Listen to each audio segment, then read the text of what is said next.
Tá, turma? Esse vídeo é para o pessoal da genética e a gente vai simplesmente delinear o que vai ser visto durante o nosso curso nesse sistema remoto. Não vai mudar muito do que a gente apresentava durante as aulas presenciais, não. Então a gente vai estudar a genética básica como um todo. Para o pessoal da engenharia florestal, como vocês não têm biologia molecular no currículo, a gente vai começar com ela. Mas o foco então é a biologia celular, que interessa de fato para um estudante de genética. Então a gente vai, a princípio, ver esses componentes da biologia celular importantes para o entendimento da genética, e depois a gente vai ver três grandes divisões da genética e alguns apêndices que são necessários para que você tenha uma visão da genética como um todo. Inicialmente, a gente vai tratar da genética da transmissão, é esse o nome que está lá no livro do Pearce. A genética da transmissão pode ser tratada também como sendo genética mendeliana, é a mesma coisa. Ela se preocupa com que características são passadas de uma geração para outra, por isso o nome genética da transmissão. O que é que faz com que um parente lembre o outro e, enfim, cálculos de probabilidade, questões de dominância e recessividade, questões de penetrância completa, incompleta, expressividade gênica. Então, são essas coisas que são tratadas dentro da genética mendeliana ou genética da transmissão. Posteriormente, a gente deve tratar da genética molecular. Aí a gente vai ver como é que essa informação genética que é passada de uma geração para outra está organizada dentro da célula. Essa parte de genética molecular, juntamente com a genética da transmissão, para que você tenha um bom entendimento, então você precisa ter essa base da biologia celular. E é por isso que a gente vai apresentar algumas coisas relacionadas a esse tema. Posteriormente, se você deixa a biologia, a genética molecular e a genética de transmissão um pouco de lado, você pode estudar então a genética de populações. Evidentemente que os componentes que estão dentro da genética de população são aqueles que vêm da genética molecular e da genética mendeliana. Elas não são coisas separadas, só que o enfoque é outro. A genética mendeliana está preocupada como é que genes, se você quiser imaginar isso, vou fazer aqui um parênteses, a questão de gene, o que é, a definição é extremamente debatida e confusa, não há uma única resposta. Então, por hora, a gente fica com uma ideia geral de gene, e você imagina que você está preocupado em saber como é que genes são transmitidos ao longo de gerações, de um indivíduo para o outro ou de uma célula para outra. Então você tem aí a genética mendeliana na tua cabeça, a genética da transmissão. Se você quer saber como essa informação genética, esse gene é organizado, composto em termos químicos ou moleculares, aí você tem a genética molecular na tua cabeça. Se você junta essas ideias da genética molecular e genética mendeliana e passa a estudar como os genes são transmitidos dentro de um conjunto muito maior, que a gente vai chamar de população, você tem então a genética de população aí na tua cabeça. E as questões da genética de população são como é que os genes são modificados ao longo do tempo e como é que eles permanecem nas populações. Então, uma definição de população vai ser necessária e uma definição do que é gene num contexto amplo talvez também seja necessária. É nesse momento que a gente entra com modelos matemáticos para fazer previsões e a gente não vai fugir desses modelos matemáticos também dentro da genética mendeliana. Por exemplo, na genética de populações a gente vai falar do equilíbrio de Hardy-Weinberg. Ele nada mais é do que uma fórmula matemática, que permite você fazer predições.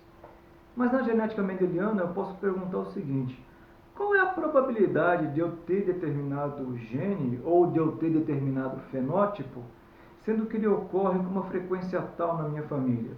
Eu também vou usar modelos matemáticos para responder essas questões. Então, a gente vai utilizar, sempre que possível, meios computacionais para responder isso. Já está lá no Moodle o material referente a simulações. Então, você tem como simular essas questões utilizando planilhas eletrônicas. Eu sugiro que vocês acessem e já vão dando uma olhada nisso, mesmo se não entender nada do que está lá. Já vai dando uma olhada para saber o que tem e como é que ela pode ser utilizada.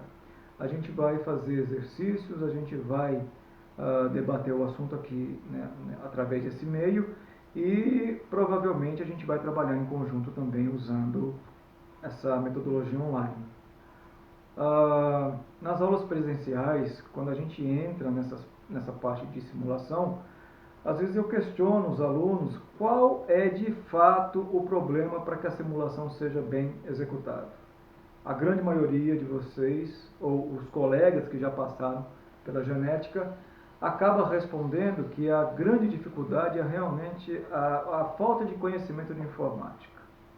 Eu sempre fico surpreso porque eu imagino que uma geração que nasceu de um jeito ou do outro, com um computador na mão, não é para ter essa dificuldade, mas ela acontece. Então a gente vai tentar resolver esse problema através desse meio. Eu sempre tento também nas aulas presenciais. Às vezes com sucesso, às vezes com alguns insucessos. Mas a gente não encara insucesso como incapacidade. Simplesmente não houve tempo hábil para que a habilidade, a capacidade de desenvolver alguma coisa usando o meio computacional tenha sido alcançada. Mas vamos com calma. Algumas informações vão vir também na periferia da genética mendeliana e da genética de populações. Por exemplo, na genética mendeliana, a gente vai tratar de algumas coisas relacionadas com a determinação sexual. Genes ou conjuntos de genes que estão relacionados com determinação de sexo, quando é o caso, não fazem parte estritamente da genética mendeliana. Ela funciona de uma forma um pouco diferente. A ideia básica é a mesma. Você tem coisas que são passadas de uma geração para outra em uma forma já pré-estabelecida. Mas todas as suposições, as predições que a gente faz quando pensa estritamente na genética mendeliana, elas têm que ser adaptadas. A gente não vai tratar aqui na genética básica de genética de bactérias, genética de vírus. Esse assunto não vai ser abordado. Quando a gente estiver falando de genética de populações, ela é extremamente importante para você dar continuidade quando está pensando em melhoramento. Mas a base do melhoramento é a genética de população, juntamente com alguns componentes da genética quantitativa, que a gente vai ver também, mas de forma muito superficial. Mas você junta genética de populações com genética quantitativa para começar a entender e, de fato, aplicar ou desenvolver ideias lá no melhoramento. Eu vou novamente ressaltar que todo esse material que a gente vai utilizar durante essa disciplina já está disponível lá no Moodle. Você já tem acesso, você está inscrito no Moodle dentro da disciplina ou do curso Genética Básica, você já pode acessar todas essas informações referentes ao material que vai ser utilizado aqui no curso. O livro já está lá disponível também em PDF. Eu aconselho que vocês de imediato já façam download do livro e leiam pelo menos o capítulo 1. O capítulo 1 do Pearce é extremamente interessante porque ele apresenta uma visão geral do que é a genética básica.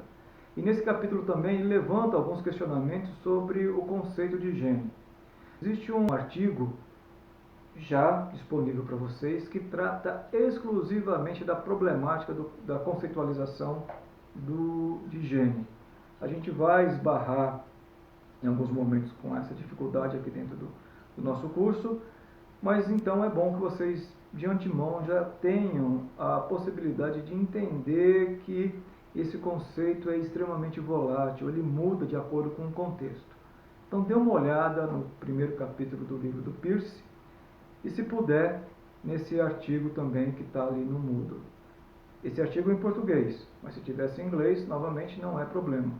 Nesse momento você pode utilizar qualquer ferramenta de tradução para ter acesso à informação que está nesse texto. Então você tem, esse vídeo é simplesmente para deixar isso claro.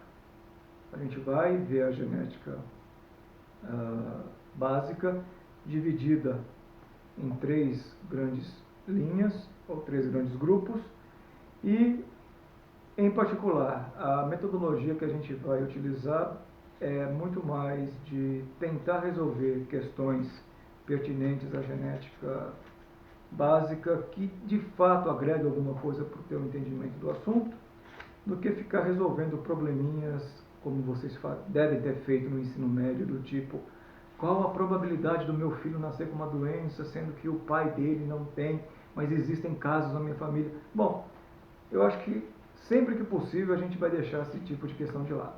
Ela, na minha opinião, no meu modo de ver, ela acrescenta muito pouco no contexto atual. Você tem questões muito importantes para serem perguntadas. Bons estudos. Até mais.